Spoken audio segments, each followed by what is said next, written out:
Now, section 2 talks about seeing, it says the answer to all prayers lies in them, in our brothers. Right. And it says, what else? I know where you're going. I guess I lost it. That the answer is going to I love you for the truth in you as God does. So, right.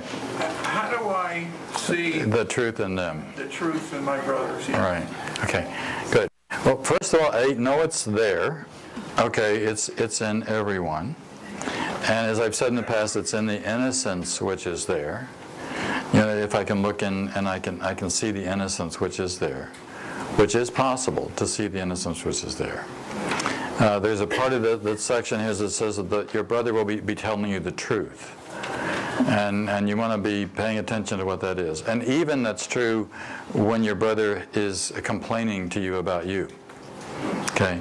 I mean, that's especially when you want to be listening to think, why is this person saying this? Why is this person bringing this up?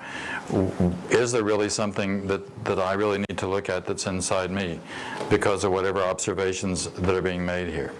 That's when it really, really is helpful.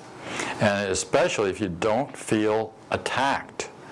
And again, you don't take the bait. But you look, there's only two possibilities. The two possibilities are that there's something very real there that they're saying that you need to hear, or that they're crazy. And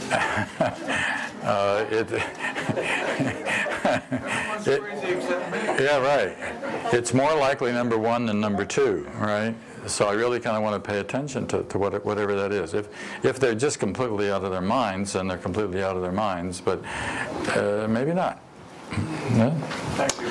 Okay, let's page 7 for a moment. In the middle of 7, I've got to do this quote from Ken because I remember when he said this several times, but I remember once when he said he gave a lecture here in New York City.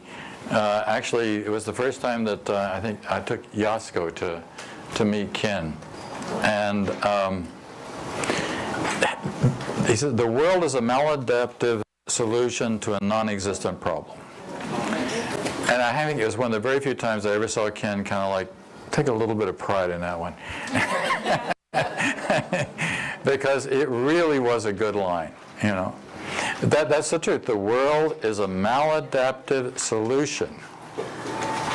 So the maladaptive solution is that the way we solve our problems is with war, and attack, and anger, and hitting back, and through power and force. In other words, that's the way the world is.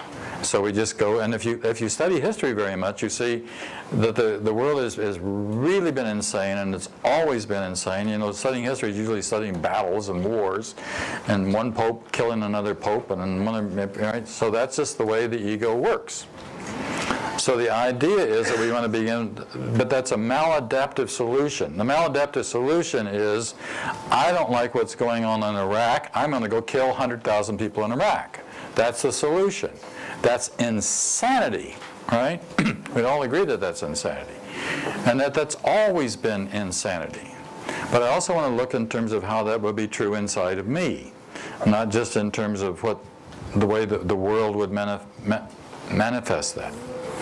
I like the preamble to the United Nations, UNESCO, United Nations Educational, Scientific, and Cultural Organization. The first line is, wars begin in the minds of men. So it's not hard to figure out where wars stop, right? So, but it has to stop in my mind. And if it stops in my mind, then it stops. And then it actually stops in the world. Maybe not in some sort of immediate physical sense, but there's a sense in which that's true. To a non-existent problem. So the non-existent problem is that there's a problem. And there's really no solution that way, right? Okay, let's go on to the next page. I want to get to 3.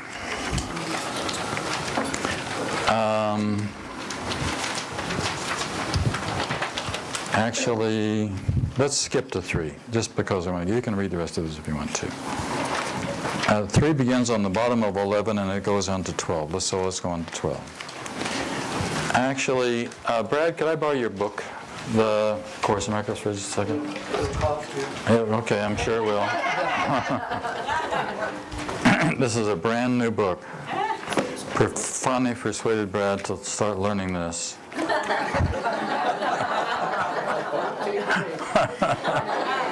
actually went out and bought a book.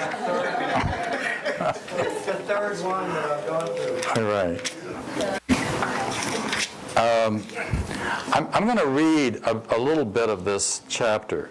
It's kind of, I've highlighted sections of it here, but I'm just going to read part of it. This is so good. What page are you? I'm on page 166 if you happen to have a copy of the book. Assuming you have this edition and not another one, okay?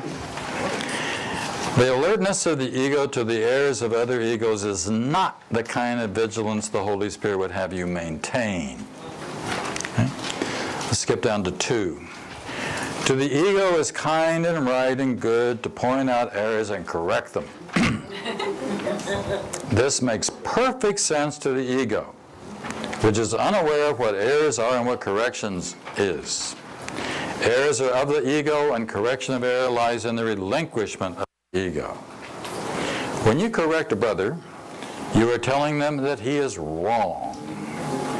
He may be making no sense at the time, and it is certain that if he is speaking from the ego, he will not be making sense. But your task is to tell him that he's right. You do not tell him this verbally if he's speaking foolishly. He needs correction at another level because the error is at another level. He is still right because he's a son of God. His ego is always wrong, no matter what it says or does. Right. Next paragraph. If you point out the errors of your brother's ego, you must be seeing through yours. That one really bears memorizing, right?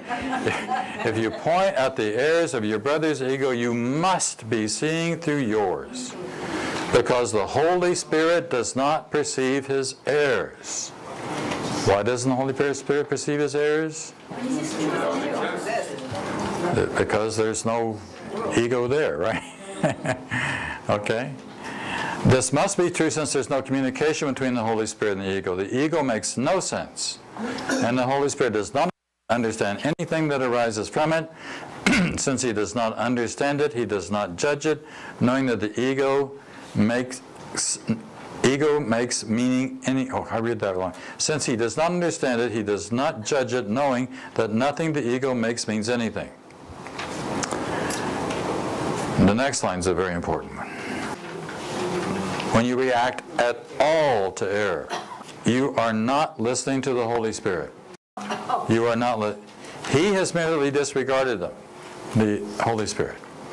And if you attest to them, you are not hearing Him. This is why we are so blocked, because we are so caught in the projection. You cannot be projective and receptive at the same time. Right?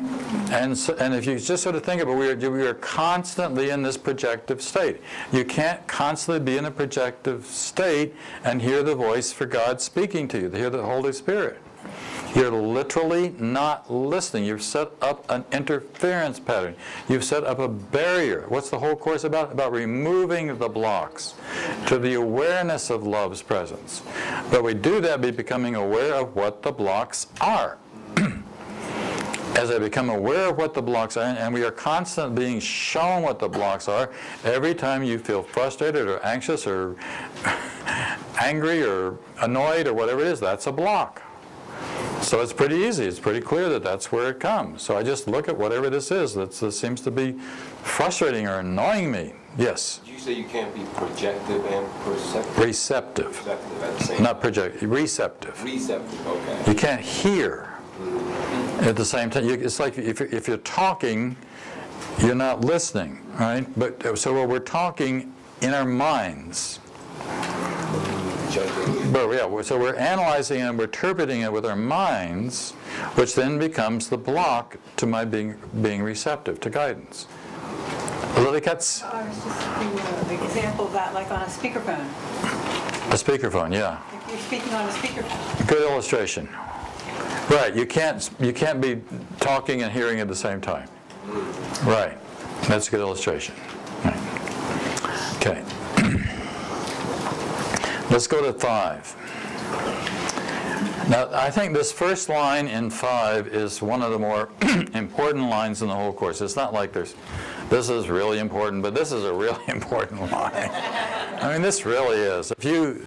And I keep coming back to this one time and time again because it is such a crucial part of understanding the course. When a brother behaves insanely, you can heal him only by perceiving the sanity in him. Now there's the challenge. I mean, the challenge is to being able to look through the insanity and still see the sanity that's in him. Maybe as a parent you can still do. I came home last night. We have a new kitten 6 months ago, and she's getting to the stage where she is just into everything and tearing up everything. And this is the first pet my wife has ever had, and like she grew up without pets, so it's been a real learning experience for her. But she's fallen in love with this kitten, big time, right? So the kitten was naughty yesterday, shall we say, right? I mean, kind of tearing up paper towels and just kind of just sort of found a whole roll of paper towel and just sort of made this. And she says, she's been like, but I love her anyhow. You know, but I still love her. You know, so so there's a problem here, but I still love her. You know, it doesn't matter, and it doesn't matter. But take that to a more complicated level than a kitten tearing up paper towels. Take it to your husband or to your wife or to, you know, some more dynamic relationship that you need to be working on, right? So let's go a little bit further. If you perceive his errors and accept them, you're accepting yours. Ooh, that's a good one. If you want to give yours over to the Holy Spirit, you must do this with his. Unless this becomes the only way in which you handle all error, you cannot understand how all errors are undone. How is this different from telling you that what you teach, you learn? This is another redundant, important part of the course. What you teach, you learn. And what we learn, we teach, right? So what are we learning? That's why this is an ongoing life journey process. You will always be engaged in this process until you're enlightened. And then you can stop.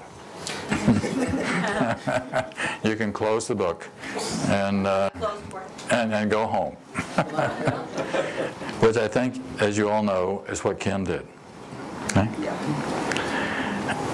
Your brother is as right as you are, and if you think that he's wrong, you are condemning yourself. Very heavy stuff, but wonderful stuff. 6, you cannot correct yourself. Is it possible then for you to correct another? I mean, it's so clear here, isn't it? I mean, this is like, this is simple stuff. John, yeah. You can't correct yourself. Well, are you able to correct all the errors that are inside of Barry there? According to what you said, it's all in my mind, and if I change my mind in a more in line with God's will, then I can correct my errors. Exactly.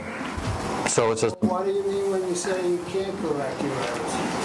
No, it just means that you have difficulty doing it. We all have difficulty doing it. We all have difficulty engaging this process. It seems like a very strong statement. I think what would be helpful in that is like we can't correct our errors. We are the ones that have made the errors.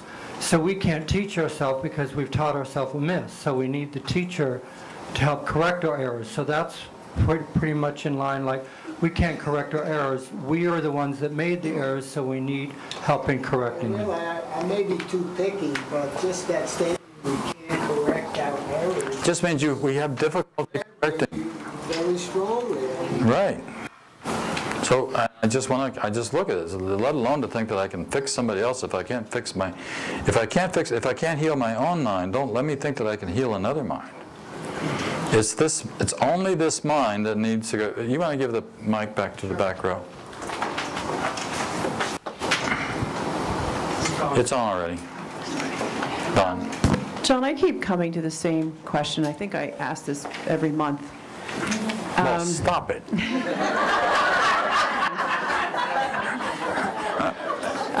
So this week I spoke to Reverend Shanti. I'm sorry she couldn't be here. And she helped me tremendously, and she gave me an analogy of, so if like as a mother, if there's my baby is in a crib, asleep, I can see my child, but I don't know what my child is dreaming, and so it is with God in that observation. And that works for me. Like, that helped me tremendously. And yet, so that's the illusion. Is this still? I don't know. I don't either. Go on. Oh yeah, you're right beside a speaker. That's why. Go ahead. So, but in that dream, so now I'm the baby in the crib asleep, and I'm dreaming. But in that dream, there are no mistakes, there are no chance encounters, and there's a curriculum in the dream. Is that? Go ahead, yes. Okay. So, I guess I keep going back to reconcile this space of the illusion is nothing, the dream is nothing. God doesn't enter into my dream. God doesn't know what I'm dreaming. And yet in the dream is this curriculum where there are no chance encounters. Right. Right? So it's like I find I spin through that. Okay, well that's what we've talked about that actually before in terms of GPS. Right. So this is God's plan for salvation. God's plan for salvation is that He has put within each of us a memory. The memory of Him, the memory of home, which is actually what everyone is doing in this room. What I mean by that is everyone in this room is in this room because there's enough of a memory in you of home that what you want to know about more than anything else. And the reason you chose to come here on this, it's a Palm Sunday afternoon, is to be reminded even more deeply than ever about what that is, so that can become a consistent part of my memory. So I begin to live every day with the awareness of that kingdom that's inside me, and not just on occasion, but all the time that it's there. So that the process is there. And, God doesn't know about the dream because God doesn't need to know about your soap opera, my soap opera, but He has set up the process by which it's possible for us to awaken from the dream. That's the good part. Now God's leaving it up to you to complete the process, to get back to that. So we're all literally working our way home. All right? David? You find that sentence? You want to give a mic? Where's? I'm back to correcting yourself. I don't think this sentence refers to correcting something in form. You took the wrong subject. Oh, you're right. Of course not. It's correcting your mind. We program ourselves. Right. We cannot do it ourselves. We need the Holy Spirit to help us reprogram our thinking. Very good. Yes. Right. Exactly. Okay, so he's just saying that it's a matter of what we're talking about. It's always a matter of correcting our own minds, and it's not correcting something externally speaking, not something in the world. But it's always a matter of correcting perception. So if I correct my perception, then that changes the world. It's that simple. Well, there was another hand, was there? I don't know where it is. Where's the second speaker? Is there a mic over on this side of the room somewhere? Second mic, I mean. Oh, here it is. Okay, there you go. Okay. Hey, Veronica. Stand up there. Okay. Is it on? A green light? I hear it. Press and hold. The question is, God had one son, and we're all it. Right. Okay, now, you have said, and I think the Course says, that we never left. Right. think we did. Right. So if that's the case, then why is it so important, like, to wake up if you never really left? Like, But you're having the, did all right. the dream really even happen? Maybe the dream didn't even happen. It's still there. That's my question. Are we still with God? Or Yes. Yes. What's it all about? So we're still with God. And this is just an illusion. That's right. And I'm not even Veronica. That's right. And you're not even here. You know, and thank God. I guess the reason why we would do the course and follow this curriculum is to have peace, because Right. this dream is the ego. Right. Causes us whatever. Like last month, I went back to sleep. And I found myself in like a depression. So I Okay. said to myself, okay, the course says depression comes from a sense of being deprived of. Right. What is it that I feel that I'm deprived of? Right. And then I thought about it, and it was like the sun. Yeah. The sun, because I was depressed because of all the rain and all. Literally the sun. So I put the course down and I listened to the ego and I went back to sleep. But then, like, I don't want to stay there too long. Of course not. It's bad dreams. Tell myself again that there's another way, and at any moment I can choose to make a different choice. That's right. And that's why I'm here today. Thank God. What Veronica just did actually was a pretty good interpretation of the basic metaphysical principles of A Course in Miracles, which it sounds like convoluted and twisted and backwards, but it's actually all very, very clear. It really is a matter of, that's why when we really do wake up, we really do wake up, and then the world literally disappears, because it's not there. Eric? I think about it like that it's distraction. Yeah. The biggest problem and the smallest annoyance is all the same thing. It's distracting me from being here now, from maintaining peace of mind, for staying in the stream of well-being. Right. And me thinking thoughts is where my personal problems come from. Right. I take a thought floating around and I examine it and I say, oh, this one's true. And then I have a personal problem. Of course you do, because it's true. Right. But it's not true. Of course. All right. Okay, so that's by the way. You want to pass the mic back here? Just come get it. There you go.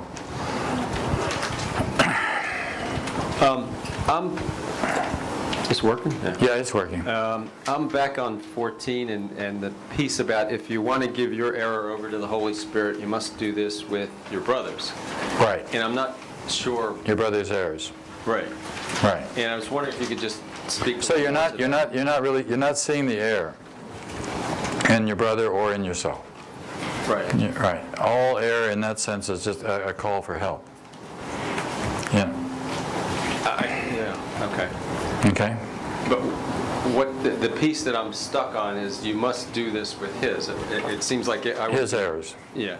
All right. So it doesn't make any difference whether the error is in me or the error is in the brother. If I'm seeing the error in my brother, then I'm seeing the error. Then the error's got to be in me. Of course, we just got through saying that a moment ago. Okay. Good. Remember, it's always a matter of perception. Projection makes perception, and the important perception is a choice. There's two parts. Projection makes perception. Perception's a choice. So how am I choosing to see whatever it is that I'm choosing to see? I'm choosing to see a problem here. I am making a problem here. There may be a little problem in some sort of objective sense, but the question is, am I amplifying that error? Am I really making that error real? Or am I blaming my brother because of whatever the error is that I think that I see? Or can I completely, let this go? It doesn't mean I don't correct the error. Correction, there may be something that needs to be corrected, but with love, and without anger, and without attack. One of the things I remember Ken saying so very, very clearly, one of the most difficult things a Course in Miracles student can learn is how to be able to disagree with somebody else without it being an attack. One of the most difficult things you can learn, how to disagree without attack. Now, there is a way to do it. I mean, and Ken was excellent at it. I mean, Ken could straighten you out and love you at the same time. Now I read his book, you know, when he had the conversation with the priest. I'm sorry. Yeah, go ahead. Christianity, and you know, I was really impressed by his capacity to express the principles of the course without a direct threat to the traditional Christianity, right. You know, Christian principles. So yeah. How does one go about that? I mean, and I know it starts with the heart and setting a heart on love. Right. Well, whatever my experience was with him was that I knew that he was loving me. I always knew that he was loving me. At the same time that he was saying something that I really needed to hear. If you really know that person is loving you, at the same time they're saying something, even if it's, you know, and I realized that I had to pay attention to that. You know, I mean, you know, there's something in my mind that shut up and listen to this guy. You know, I never argued with him, ever, because I knew he was right. You know, and Helen, it was the same way with Helen, by the way. I always knew that they would never argue, but I always knew that she was right. Even if on a behavioral level, I was giving a different kind of a response. Does that make sense? Right, I wasn't always following the advice. We all know what that's like, right? You know, there was something else that was pulling us in the other direction. You know? She couldn't always be right. He couldn't always be right, but he was always right. But that was like you said, it was a deep heart that was there.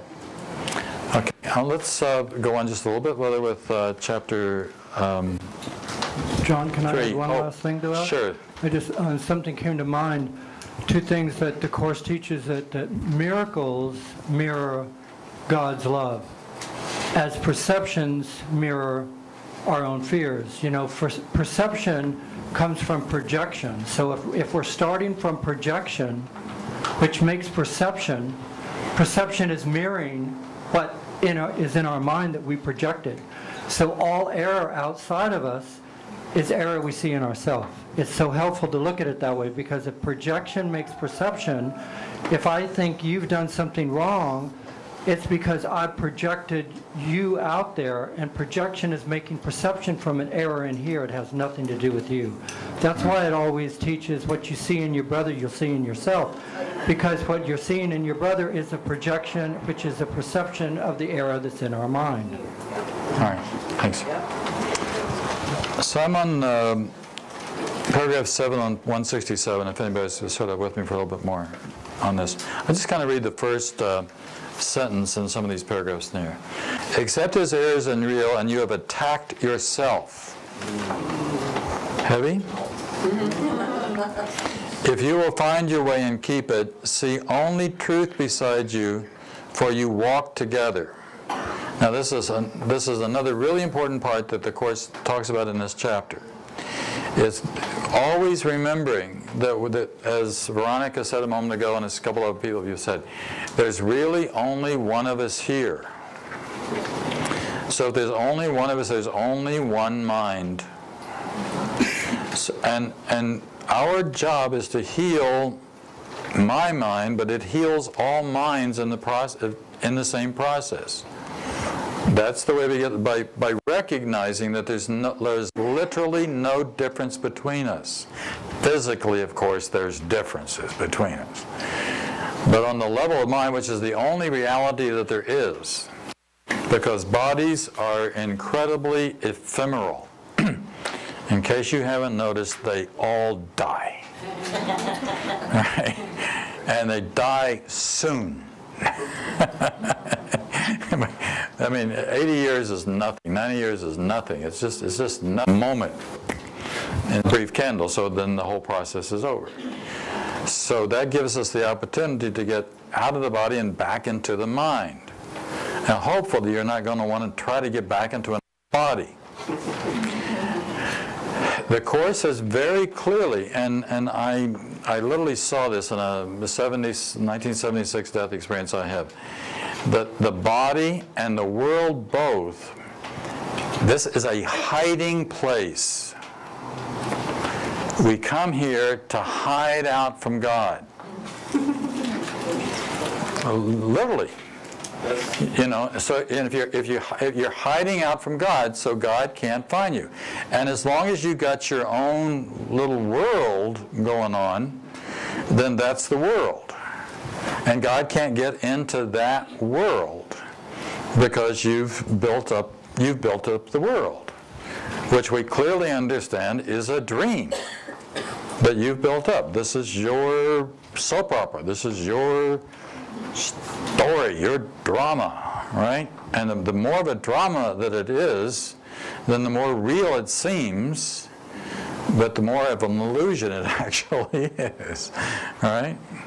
That's what happiness is. You know, happiness is really getting out of the illusion and getting back into the mind of God, so that what I do is what I understand that God is asking me to do. Then things work much more smoothly. And what He's asking me to do is to recognize that my brother, my sister, is me. There's literally no difference between us. Again, obviously, again, physically that's true, but mentally that's not true. And there is no judgment I can make that will ever be helpful. It just becomes the block, right? So, yes. So, as there's no order of difficulty in miracles, there's no order of difficulty in illusions, right, and illusion's an illusion's an illusion. Okay. Right. You're at level 2,000? Right. It doesn't matter. You know, the illusion is a war. The illusion is my hangnail. You know, I mean, by that I mean it's the distraction, the thing that's keeping me from being at peace at the moment. Right. So it may appear to be gigantic, and it may appear to be something, and I don't like the tone of your voice. You know, that's bothering me, the tone of your voice. I'm not talking to you specifically. Yes.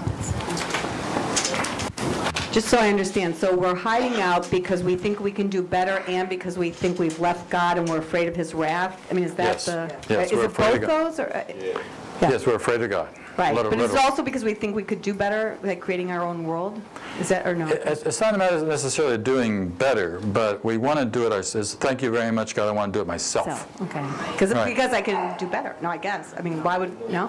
Well, I don't know whether I can do better or not, but I can certainly do it on my own. Right, my way.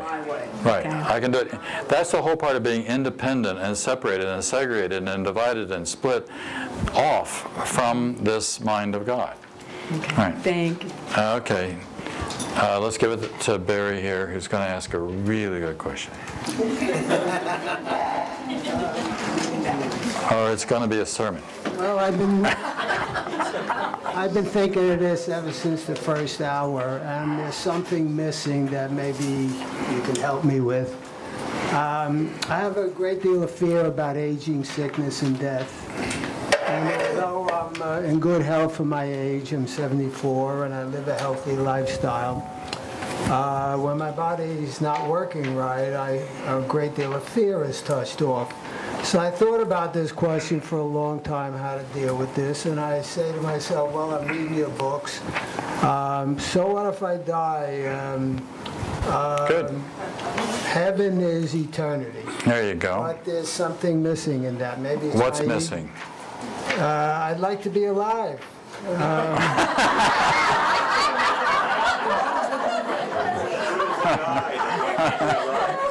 Okay. Well, I'm not through yet. Oh. I've thought about, I'm a very introspective person. I place a great deal of awareness in what I'm doing. Mm-hmm. And I said, you know, the times I feel the happiest is when I'm selfless. But sure. Then I can, of course, understand that the ego comes in and says, gee, if I'm selfless, I won't be doing as much exercise and spending as much time in the kitchen and spending as much time meditating.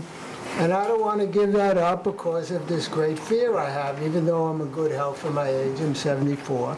Right. And a lot of things can go wrong in my body that don't go wrong. So I thought about melding my mind with God. Sounds like a good idea. But how do you do that? I mean... well, that's what we're working on here. We're consistently... That seems to be the way to overcome this fear. Exactly. Sure. But how do you do it? Okay. Just a second. You want to hold this for a moment?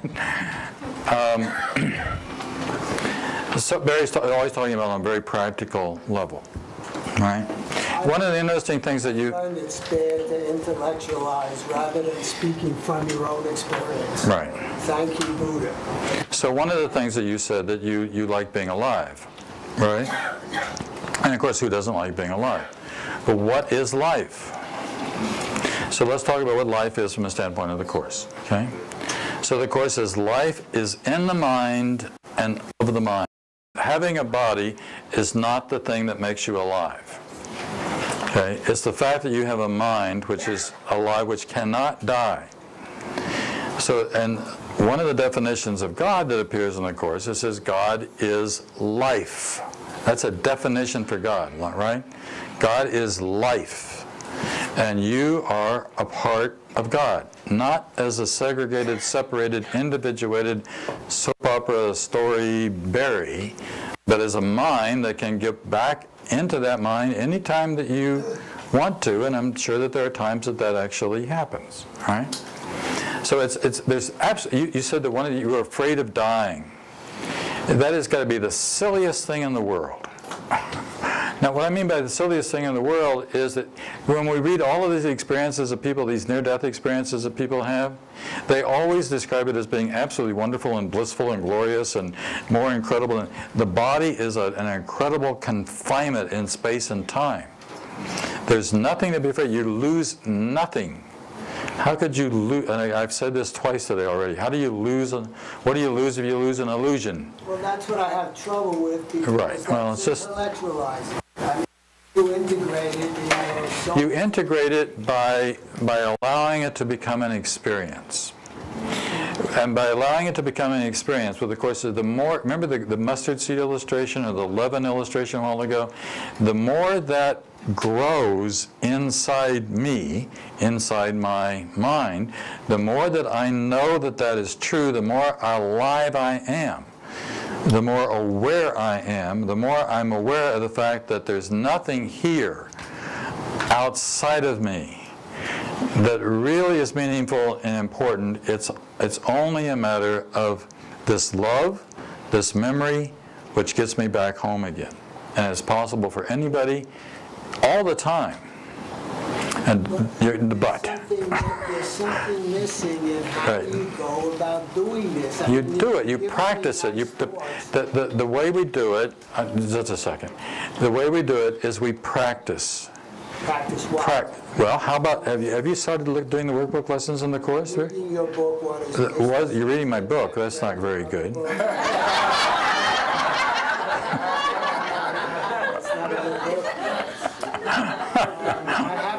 That, but I read your shorter version of the Course in the... Oh, that's just a... And that's a lot of intellectualizing, which is do this or don't do this. You don't really... But doing is doing. I mean, practice is practice. You know, putting these principles into... That's what I'm not clear about. You have to do the workbook. Yeah, we do it. What is this called? This is called a workbook. See here? So what we're doing with the workbook is we are working the work. We are doing the work. A good student does the assignments before they come to the class. There you go. Let's have them. Let's go back here. It's all. Hi, that's a judgment, so I'm not into that. Barry, what might help you is, because I'm doing this stuff with Adyashanti and Buddhism, what I've allowed myself to do with fear is I just merge with it, and I've been timing it. It lasts, like, even though I feel like I'm going to die, it lasts 3 minutes. No, I start and I say, okay, I'm going to accept, like, take all the fear and anxiety and just feel it in my body, and then it dissolves. So practically, that's how I deal with anxiety, or it could be depression or anything. I merge with it, I accept it just as is, take it all in, and even death I've done it with recently, because I have my own fears, and as soon as I'm dying, I bring it in, and it seems to dissolve. So I'm saying in this awareness, and it's a more, quote, Buddhist approach, it doesn't matter, but it is practical, it works, and that's good. I just experientially do it, and I've been, I actually am practicing with all these things, so, so that might help you. So, and then back, but let me just share a moment. So I think I've shared once before, I had cancer several years ago, and it spread. I remember after getting the diagnosis that it had spread, and waking up the morning afterwards and thinking that this is not very good news, and I really could die, and I decided, so what? I'm going to die, so I'm just going to die sooner than some other people I know, that's all. And there was this kind of wonderful freedom that came in the acceptance that this was perfectly okay. Dying is perfectly okay, so you're just, it doesn't mean anything, it just means that you're leaving the body, that's all. And it happens within our awareness, which lasts. So like, birth, death, if you're into Buddhism, it happens within awareness. So, so you breathe it in, and it really, you have to practice it. I do it every day. It works. I'm experimenting. It works. And then behind you. Yeah. Going back on the practicality side, my parents, they're in their 80s now. When my father retired, he called me one day and he said, "I'm so depressed, I think I just want to kill myself because all he has to do for the rest of his life is play tennis and golf." When my mother retired, she said, "Thank God I've retired now. I don't have enough time to do all the things that I love to do." So on one side, you can think one way, and another side, you can think another.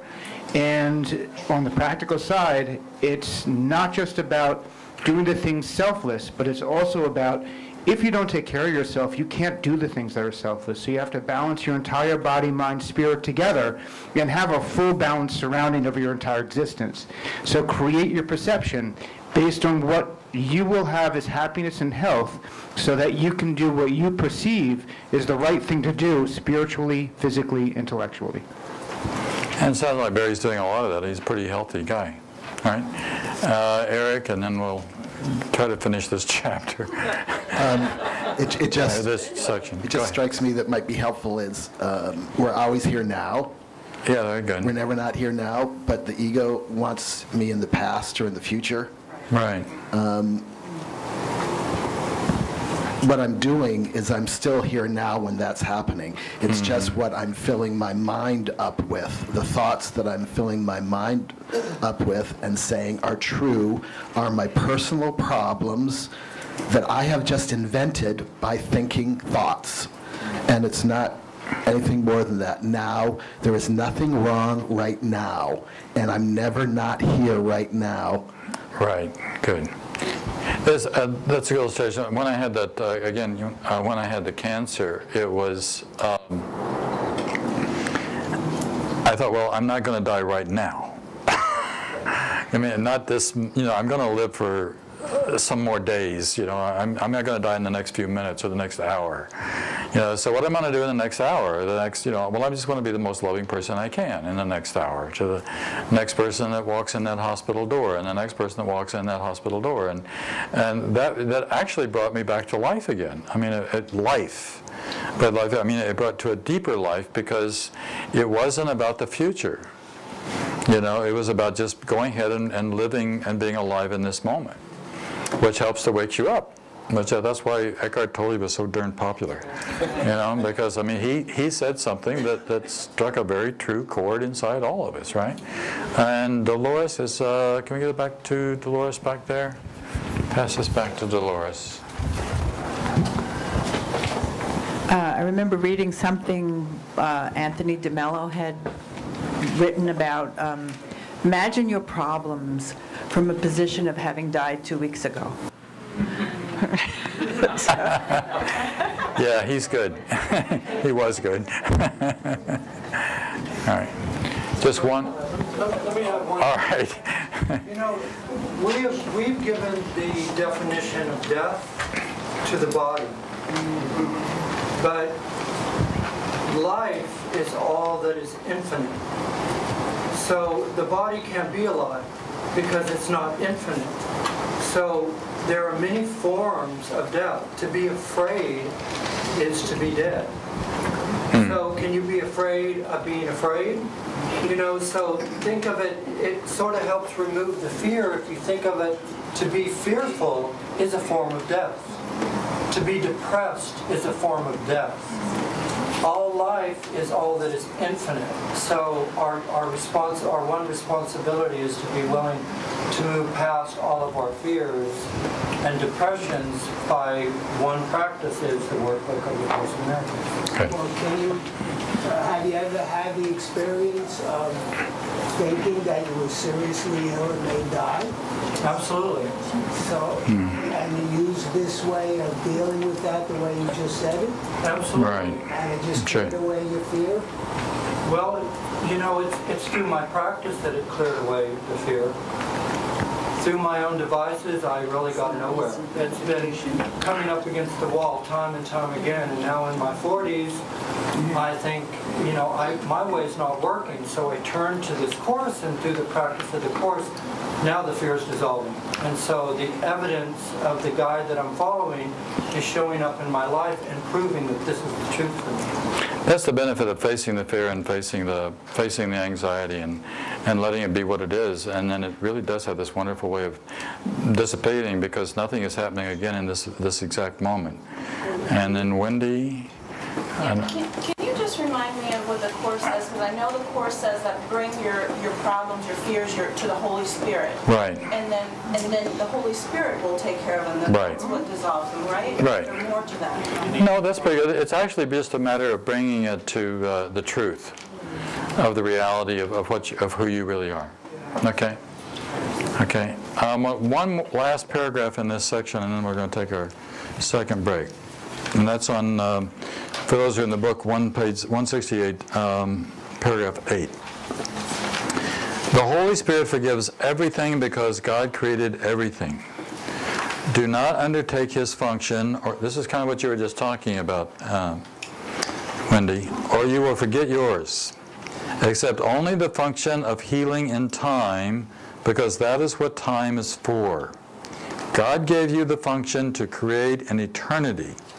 You do not need to learn that, but you do need to learn to want it. That's very important. You know, the need to want it. The Course places a lot of importance upon willingness. You know, you've got to be willing to do this. You got to be willing to make this step. That's really a big hunk of this, is being able to make the choice, to make the decision to go with God in this. But you've got to, that willingness is integral. Okay? And then let me just finish this. You do not need to learn that, but you do need to learn what to want it, for that all learning was made. This is the Holy Spirit's use of an ability that you do not need, but that you made. Give it to Him. You do not understand how to use it. He will teach you how to see yourself without condemnation. See yourself without condemnation. Forget about somebody else. I mean, that's really important, not to be beating up on yourself, right? By learning how to look on everything without it, condemnation will then not be real to you, and all your errors will be forgiven. Right? So it's the condemnation is the block that gets in there, whether the condemnation is of whatever it is that I'm seeing inside myself. Let's take our second 10-minute break.